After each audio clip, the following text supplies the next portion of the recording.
Night. Welcome once again, friends. Tonight's topic, the counterfeit Godhead. Counterfeit Godhead. Once again, if there is a genuine, you can be sure there is a counterfeit. You can be sure there is the counterfeit. The genuine Godhead consists of the Father, Son, which is the Word, and the Holy Ghost. 1 John 5, verse 7. 1 John 5, verse 7, and I'm going to reading from my King James Version Bible. For there are three that bear record in heaven. This is a genuine. The Father, the Word, and the Holy Ghost. And these three are one. They're equal in purpose and character. But they are three separate beings. Okay, the counterfeit pagan Godhead now consists of three as well. Tammuz, Ezekiel 8, verse 14. I'm not going to read that. You could read that in your own time. Ezekiel 8, verse 14 is father and mother. Tammuz would represent Christ, whilst his father, Nimrod, represents God the Father. Okay, when Nimrod, and I'm reading from a set of notes that I put together. I did some research, history. Okay, when Nimrod, the founder of Babylon, died, Semiramis, his wife, told the people that her husband's spirit had taken possession of the sun. She encouraged the people to pay homage to her husband by worshipping the sun, which today is known as sun worship, or sun day, or Sunday worship, the first day. Continuing, thus began the evil practice of sun worship. Later on, when Semiramis gave birth to a son by the name Tammuz, she hid her licentiousness. She hid her licentious form of living by lying to the people. She told them that she was miraculously overshadowed by the spirit of her dead husband, counterfeit Mary, who was Nimrod, and it was in this way she was able to bring forth this so-called Son of God, lowercase g, counterfeiting the birth of Christ.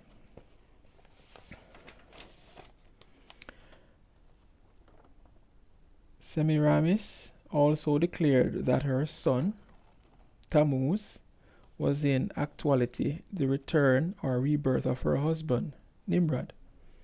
Hence, through this teaching, the doctrine of reincarnation was born. And since Tammuz was born on December 25th, this day was highly honored and recognized by Nimrod's supporters. Please note that this date, December 25th, was observed in honor of the birth of Tammuz, long before Christianity existed, and that it was not until many centuries later this pagan custom was Christianized as being the birthday of Christ, as Christmas Day. This is where Christmas came from. Paganism, nothing to do with Christ. The similarity between some of the ancient pagan beliefs and the truth is notable. Those who existed after the flood knew the true prophecies of God very well, because the Creator had made his plan known unto all the descendants of Adam and Eve. Therefore, it was not difficult for Satan to counterfeit the truth with enormous applications. An historian writer, Alexander Hislop, wrote, and I read, "If there was one who was more deeply concerned in the tragic death of Nimrod than another, it was his wife, Semiramis, who from an originally humble position had been raised to share with him the throne of Babylon, church and state. She shared the throne with her husband, she being the woman representing the church, and her husband, the man representing the state." I continue. In life, her husband had been honored as a hero. In death, she will have him worshipped as a god, lowercase g. Yea, as the woman's promised seed, Tammuz, who was destined to bruise the serpent's head, and who in doing so was to have his own heel bruised. Ring a bell. Counterfeit. This book by Hislop is The Two Babylons, page 58 and 59. Of course, because of the deifying of her husband, Godhead, deifying, counterfeit Godhead, it was not long before Nimrod's followers began to also worship the wife, Semiramis. And her son Tammuz was worshipped as well. More and more, Semiramis was revered by the people and was viewed by many as a priestess and goddess. Later on, she also became known as the Queen of Heaven. Thus began the awful practice of exalting human deities, different godhead, human godheads, counterfeits. These false beliefs have led up to the many different forms of idolatry that are still practiced by different people today. Yes, it was through the introduction of these satanic evils and the many sacrilegious practices of ancient Babylon that witchcraft, priestcraft, spiritualism, and other forms of paganism were born, which is baptized and covertly introduced into the church through papalism. Okay, let's now look a little closer on Nimrod's son, Tammuz. So we saw he was born on Christmas Day. This is where Christmas came from, related to sun worship. Now we're going to learn where Easter, and not only Easter, but Lent and Ash Wednesday derived from. Tammuz was killed whilst he was hunting by a wild boar, and the people, his followers, mourned his death for 40 days. This was during the period which is now known as Lent, which Ash Wednesday is a part of. As we know, Ash Wednesday is a part of Lent, leading up to Easter, pagan worship. Okay, Ash Wednesday also counterfeits God's people who put on sackcloth and ashes and sigh and cry. Let's read let's read Esther 4, verse 1.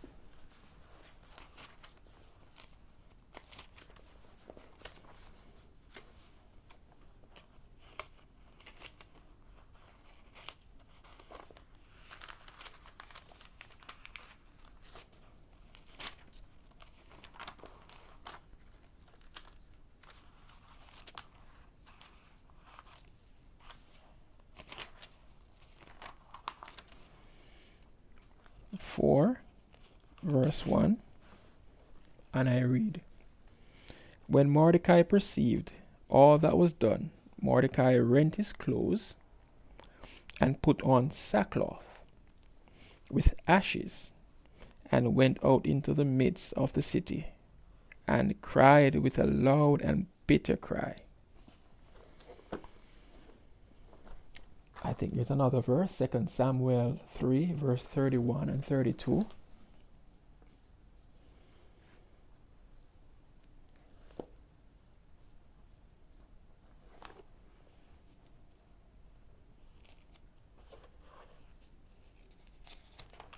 And 32. And I read, And David said to Joab and to all the people that were with him, Rend your clothes, and gird you with sackcloth, and mourn, Ash Wednesday, mourn, Tammuz, mourn before Abner. And King David himself followed the bier. 32. And they buried Abner in Hebron, and the king lifted up his voice and wept at the grave of Abner. And all the people wept, crying for Tammuz, counterfeit. Always counterfeit the genuine. Okay, so Easter is celebrating their pagan god Tammuz. Lent and Ash Wednesday is remembering his death. Weeping for Tammuz. Ezekiel 8, verse 14. Let me read Ezekiel 8, verse 14. I had said I was going to read it before, but let me read it. Ezekiel 8, verse 14.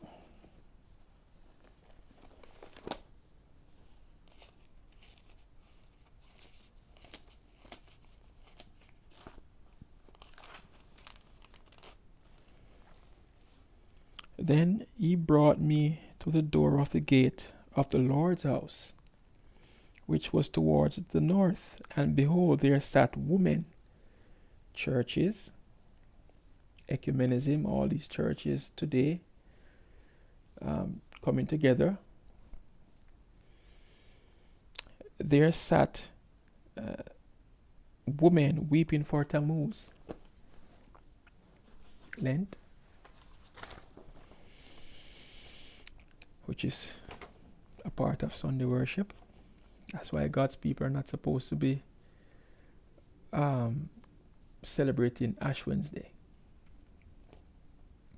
Okay, I continue.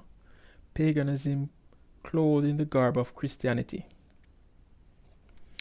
Okay, friends, I pray that someone received the light on this topic for tonight. But if you're still in doubt, take it to the Lord in prayer. Don't forget to like and share the video with a friend. You may also leave a comment at the bottom. Okay, for now, until next time, stay blessed. Love you.